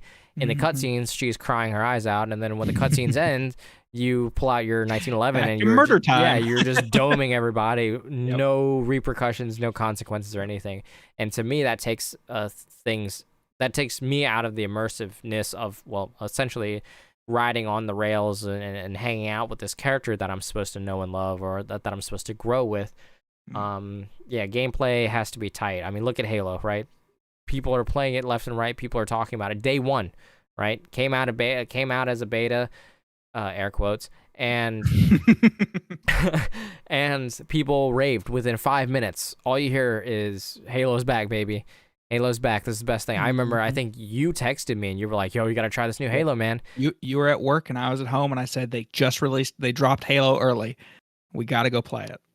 Yeah, and that's just the allure of having solid gameplay mechanics, having a good story, or having good narrative design when it comes to it, right? Like, we touched on narrative cohesion earlier. I mean, look at Call of Duty, right? We touched on the fact that, you know, you have the designs being essentially made by what feels like a completely different department or completely different entity than whoever made the story, whoever made the setting, whoever designed this or that. Yeah, it's a real problem with writers. I don't know if they're just not hiring fantasy writers anymore, and I think that was something that really thrived during the 90s and 2000s, and that's why we have such original stories, is because honestly they went through and they just hired fantasy book writers essentially, and they said, write us a plot for this game and then the people will play through it. And that, I think, is what led to such riveting gameplay and such memorable moments. Because nowadays, like you said with Laura, it's a boo-hoo, my family's dead and I'm stranded on an island, let's go dome some dudes with a bow and arrow and a 1911. Like, how how is this story related? It doesn't click for me. Yeah, and then of course on a multiplayer end, like, well, make it cohesive, make it feel like it's one complete unit, make it feel like it's one complete game, right? Like, I don't want to hop into a 64-player match in Halo because that's something that's, well, one, it's just not done before, and two, it just doesn't feel cohesive, right? Like, big team battle is great, like 16v16 or whatever it is, 12v12. It's great, it's fine, there's vehicles, the maps are large enough, it leads to that kind of thing, right? But the core of Halo's gameplay is 4v4, small team modes, right? Fire teams. That's what the story has established. Every team is a fire team. There's 4 to 6 people, right? Or 2 to 6 people. Yep. So it's like, narratively, these matches make sense. And then, you know, when you scale it up to big team battle, narratively, everybody's in their own little set of squads or whatever it may be, right? So yeah, to me, anyways, making a good game is having good gameplay, having a narrative cohesion, and the most important part is, don't forget, have fun. Because you think about like Modern Warfare 2, you remember the museum mode? Yeah. That was not required in any way, shape, or form, and somehow it made it into the final game, and not even as just a hidden thing in the middle of a campaign mission. It was its own mode, and that amazed me. I mean, same thing with Nazi Zombies, right? It's its own mode. Yep. It's its own original entity. Well, it was the continuation of the campaign, which I thought was an excellent tie over. The ending of the campaign and then waking up in the Nazi zombie. That was honestly probably one of the best things, especially for kids our age, where we saw that the first time. I went, "What's happening? What is this? What's going on?" It was like the perfect horror film. Perfect. And it felt right at home. Right? Like, it felt right at home. And yeah, so, you know, making a good game, the money will come, to me anyways. The money will come along. And of course, I mean, again, you can use big examples like CSGO, Valorant, League of Legends, Escape from Tarkov, those games like that, Halo even. Like, people are still here buying the cosmetics, right? We played Halo not too long ago, last night. And we saw people with new cosmetics, like new cosmetics just dropped and they bought the cosmetics because, well, the game is fun, right? If you flip the coin on the other side, games like Call of Duty Vanguard, games like Battlefield 2042, you hear nothing but declining players, or you hear that it hasn't made its best sales, or the series have been on a decline since 20XX, right?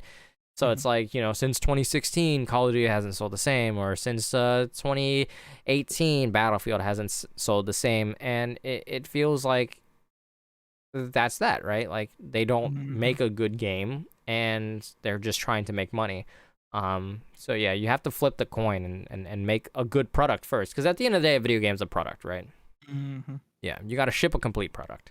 But yep, I agree with you. But like I said, you have to remember the product being sold is the gameplay, not the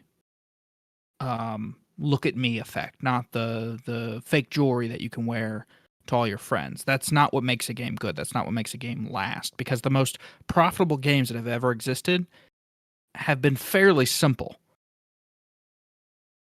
It's the community that makes them complex. I mean, yeah, and a lot of this stuff has modding.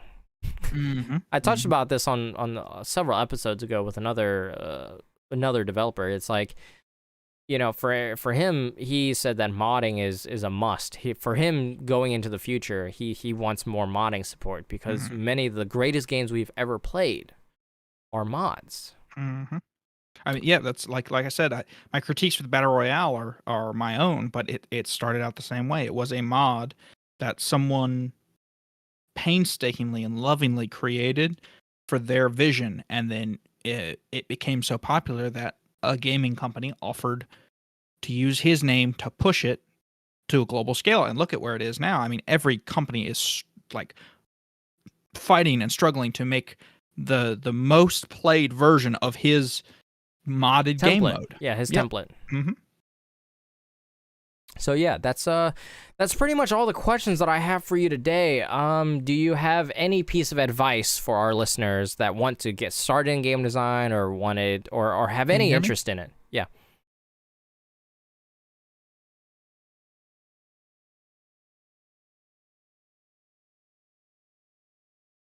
Yep. Oh, did we lose you?